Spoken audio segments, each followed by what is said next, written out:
পয়গম্বর ইব্রাহিম আলাইহিস সালাম নমরুদ বিশাল অগ্নিকুণ্ড করল হযরত ইব্রাহিম আলাইহিস সালামকে জ্বালিয়ে দেওয়ার জন্য। হযরত ইব্রাহিম আলাইহিস সালামের পিতা আদম কুমার চড়ক গাছ ধরে টান দেয়, চড়ক গাছের মাথায় হযরত ইব্রাহিম আলাইহিস সালামকে ওঠানো হলো। হযরত ইব্রাহিম আলাইহিস সালাম চড়ক গাছের মাথায় উঠে আল্লাহ রাব্বুল আলামিনের কাছে তিনি সাহায্য চাইলেন। রব্বুল আলামিন কোন সন্তান যদি বিপদে পড়ে যায় তাহলে পিতা মাতা তার সাহায্যের জন্য এগিয়ে আসে, অথচ আমার পিতা আমাকে বিপদে মুসিবতে ফেলার জন্য রশি ধরে টান মারে, আগুনে ফেলার জন্য রশি ধরে টান দেয়। সুতরাং দুনিয়ার কারণ পরে আমার ভরসা নাই, রব্বুল আলামিন তুমি আমারে হেফাজত করো। আমার প্রিয় আপনজনেরা, হাজরিন বললেন কুলনা ইয়া নারু কুনি বারদাও ওয়া সালামান আলা ইব্রাহিম। আল্লাহ রাব্বুল আলামিন বলেন কুলনা ইয়া নার, হে আগুন আমার ইব্রাহিমের জন্য আরামদায়ক হয়ে যাও। জোরে বলুন সুবহানাল্লাহ। পয়গম্বর ইব্রাহিম আলাইহিস সালাম আগুনের ভিতরে হেঁটে যান, অথচ হযরত ইব্রাহিম আলাইহিস সালামের একটা শরীরের পশমও চলে না। ক্ষমতা কার? জোরে বলুন ক্ষমতা কার? আগুনের না আল্লাহর? জোরে বলুন আগুনের না আল্লাহর? সামান্য ক্ষমতা পায় ছাড়া লাফালাফি করে, মনে করে ক্ষমতা আমার বাপ দাদার সম্পদ, এই সম্পদ পেয়েছি আর কোনোদিন হাত ছাড়া হবে না। কিন্তু এই ক্ষমতার প্রকৃত মালিক হচ্ছেন আল্লাহ রাব্বুল আলামিন। যারা বেশি ক্ষমতা পাইয়া যারা লাফালাফি আর বাড়াবাড়ি করবে তাদেরকে দেশ ছেড়ে চলে যেতে হবে। কথা বলেন ঠিক কিনা? ক্ষমতার মালিক হচ্ছেন আল্লাহ রাব্বুল আলামিন। পয়গম্বর ইব্রাহিম আলাইহিস সালাম আগুনের মধ্যে আল্লাহর কাছে সাহায্য চাইলেন।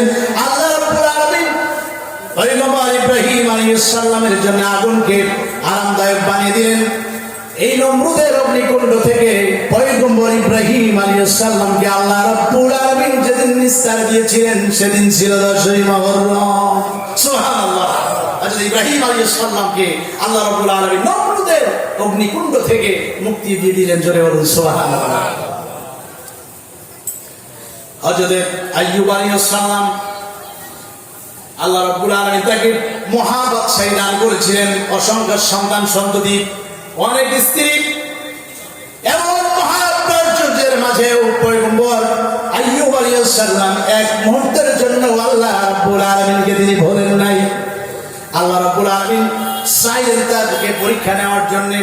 সম্পদের মাঝে, প্রাচুর্যের মাঝে আমার আইয়ুব আমার প্রশংসা করে, দেখি বিপদ মুসিবত দিলে সে আমার প্রশংসার কৃতজ্ঞতা আদায় করে নাকি। বাদশাহী চলে গেল, সন্তানেরা ছেড়ে চলে গেল, বিবিরা ছেড়ে চলে গেল। হযরত আইয়ুব আলাইহিস সালামের শরীরে আল্লাহ রাব্বুল আলামিন এক মহা রোগ আল্লাহ রাব্বুল আলামিন দিলেন। গোটা শরীর পোকায় আক্রান্ত হয়ে গেল। শুধুমাত্র সতী সাধবা নারী বিবি রহিমা পয়গম্বর আইয়ুব আলাইহিস সালামের সঙ্গ ত্যাগ করেন নাই, ছেড়ে যান নাই। সতী সাধবা নারী হচ্ছে মহান আল্লাহ পাকের এক বিরাট নিয়ামত। সবাই ছেড়ে গেলেও সতী সাধবা নারী যারা, ইমানদার নারী যারা, তারা কখনো স্বামীকে ছেড়ে যান না। কথা বলেন ঠিক কিনা? সবাই ছেড়ে গেল, কিন্তু বিবি রহিমা হযরত আইয়ুব আলাইহিস সালামকে তিনি ছাড়লেন না। লোকজন লোকালয় থেকে বের করে দিল। পয়গম্বর আইয়ুব আলাইহিস সালাম বিবি রহিমাকে নিয়ে জঙ্গলের ভিতরে তিনি আশ্রয় নিলেন। জঙ্গলের মাঝে যেও এক মুহূর্তের জন্য আল্লাহ রাব্বুল আলামিনকে তিনি ভোলেন নাই, বরং আগে যে পরিমাণ আল্লাহর প্রশংসা করতেন তার চেয়েও বেশি আল্লাহর প্রশংসা আদায় করতে লাগলেন। সুবহানাল্লাহ। এক মুহূর্তের জন্য আল্লাহর স্মরণ থেকে তিনি বিরত হন না। আল্লাহ রাব্বুল আলামিনের কাছে তিনি আরো বেশি বেশি সবার আদায় করেন, আল্লাহর কৃতজ্ঞতা আদায় করেন। হযরত আইয়ুব আলাইহিস সালামের শরীরে পোকা উঠতে উঠতে একটা পোকা যখন জিহ্বার উপরে উঠে গেছে, হযরত আইয়ুব আলাইহিস সালাম আল্লাহ রব্বুল আলামিনের দরবারে দরখাস্ত দিয়ে বলছেন, রব্বুল আলামিন গোটা শরীরে তুমি আমার পোকা দিয়েছো, কোনো অভিযোগ আমার নাই, তোমার ব্যাপারে আমার কোনো অভিযোগ নাই। তবে রব্বুল আলামিন যেই জিহ্বা দিয়ে তোমার মতো রবের প্রশংসা আমি করি, তোমার মতো আল্লাহ ইবাদত করি, তোমার মতো রবের প্রশংসা করি, এই জিহ্বার উপরে পোকা এসে গেছে। রব্বুল আলামিন আমি তো দুর্বল, আমি অসহায়। রব্বি আন্নী মাসানিয়াদ দুরর ওয়া আনতা আরহামুর রাহিমিন।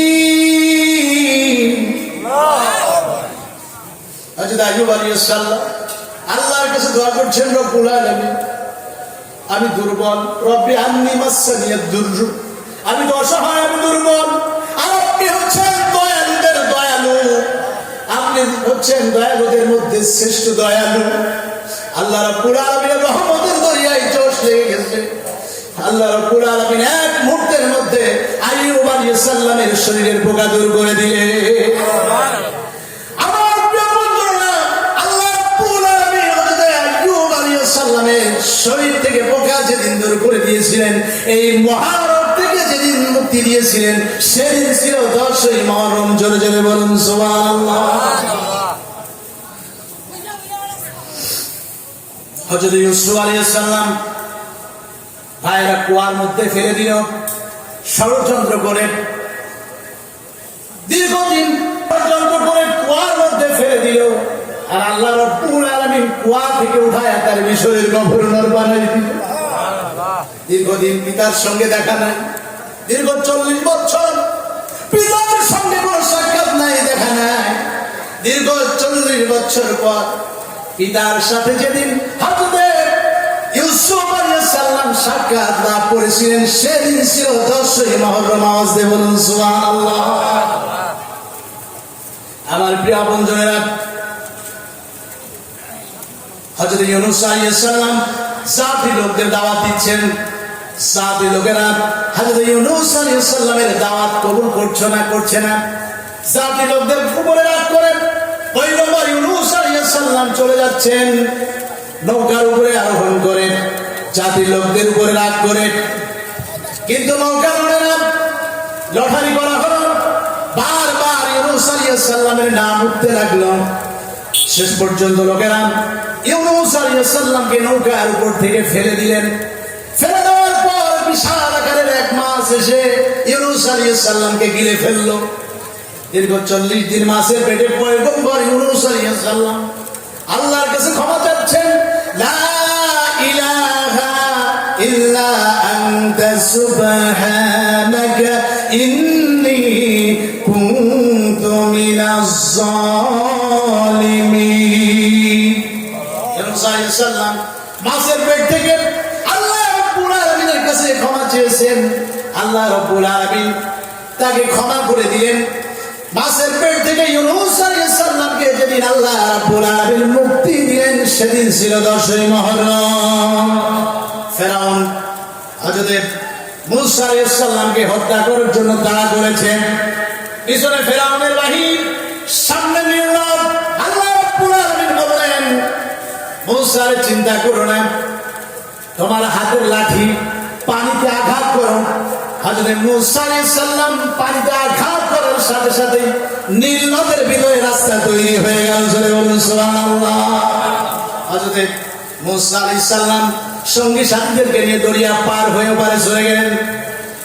ফেরাউন যখন মাঝখানে আসলো, আল্লাহ রাব্বুল আলামিন পানির নির্দেশ দিলেন, তোমার আগের অবস্থায় তুমি ফিরে যাও। পানি যখন আগের অবস্থায় ফিরে গেছে, ফেরাউন হাবিডুবি খেয়ে নীল নদের শেষ। হযরত মূসা আলাইহিস সালামকে আল্লাহ রাব্বুল আলামিন যেদিন এই ফেরাউনের হাত থেকে মুক্তি দিয়েছিলেন, সেদিন ছিল 10ই মুহররম। জোরে বলুন সুবহানাল্লাহ। হযরত ঈসা আলাইহিস সালামকে আল্লাহ রাব্বুল আলামিন যেদিন আসমানে উঠায় নিয়েছিলেন, সেদিন ছিল 10ই মুহররম। জোরে বলুন সুবহানাল্লাহ। সর্বশেষ ইমাম হুসাইন রাদিয়াল্লাহু তাআলা আনহু